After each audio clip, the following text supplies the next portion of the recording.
महातेजस्वी दृढ़ संकल्प वाले अर्जुन ने उस प्रदेश में तपस्या में संलग्न होने के लिए स्थान चयन किया और कुशा की लंगोटी लगाई। कुशा बहुत दुखद होता है, छू जाए तो त्वचा को चीर दे। लंगोटी लगाई और एक दंड समीप में रख लिया और अपने गांडीव धनुष और तूणीर को वृक्ष की डाल पे से टांग दिया और हाथ जोड़कर भगवान शंकर की स्तुति करके निरंतर भजन में लग गए। 1 मास तक 3 दिन 3 रात कुछ नहीं खाना, उसके बाद सूखा पत्ता लेकर के पाना। दूसरा मास 6 रात के बाद कोई फल ले लेना। तीसरा महीना 15 दिन 15 रात व्यतीत होने के बाद एक बार कुछ फल ले लेना। चौथे महीने में केवल जल पीकर रहना, फिर जल भी छोड़कर केवल वायु श्वास बस। निरंतर महादेव जी के चिंतन में निमग्न, दोनों भुजाएं उठाए हुए, कोई सहारा नहीं, पैर के अंगूठे के अग्रभाग पर खड़े होकर के भगवान शिव के मंत्र का जप करते हुए आकाश की तरफ दृष्टि रखे हुए एकाग्र चित्त से उपासना कर रहे हैं।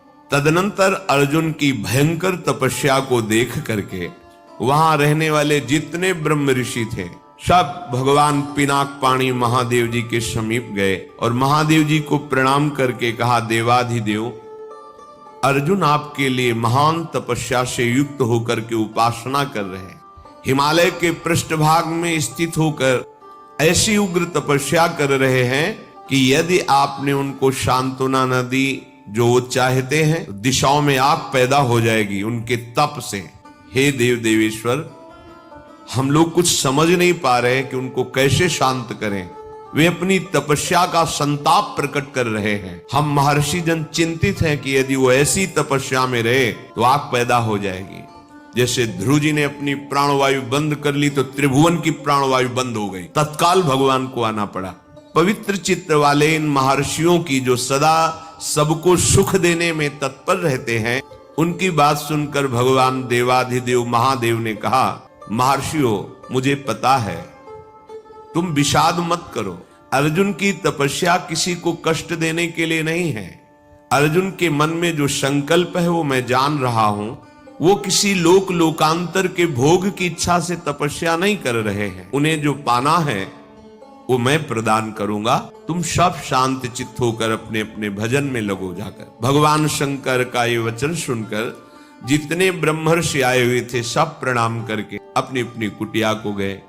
उन महात्माओं के चले जाने के बाद सर्व पापहारी पिनाक पाणी देवाधिदेव भगवान शंकर किरात वेश धारण किया, दिव्य कांति धनुष बाण धारण किए हुए, मृग चर्म धारण किए हुए, और भगवती उमा भी उसी भेष में साथ में, और साथ में उमा के साथ बहुत सी देवियां और महादेव जी के साथ उनके गण, पर सब किरात वेश में। जे ही भगवान शिव इस वेश में वन में प्रवेश किए तो सारा वन शांत हो गया। खग मृग पशु पंछी वायु जल सबका कोलाहल शांत हो गया, आवाज बंद। एक घुरघुराहट सुनाई दी उस अर्जुन को।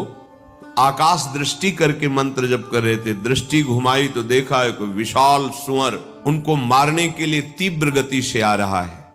तत्काल अर्जुन ने अपने गांडीव धनुष को उठाया और प्रत्यंचा चढ़ाकर टंकार की, जिसकी ध्वनि उस शांत वन में गूंज गई। अर्जुन ने कहा, ऐ शुकर, मैं तपस्या में लगा हूं, किसी को कष्ट नहीं दे रहा हूं, फिर भी मुझे मारना पड़ेगा क्योंकि तू बिना अपराध के मुझे मारने के लिए आ रहा है। सुदृढ़ धनुष वाले अर्जुन को प्रहार के लिए उद्यत देखकर किरात रूपधारी भगवान शिव ने सहसा रोका। ऐ वीर, इस शूकर को मैंने पहले शिकार रूप में निश्चित कर लिया है, तुम अपना बाण मत चला देना। परंतु अर्जुन ने किरात के वचन की अवहेलना करके तत्काल भयंकर बाण के द्वारा उस शूकर को बेध दिया।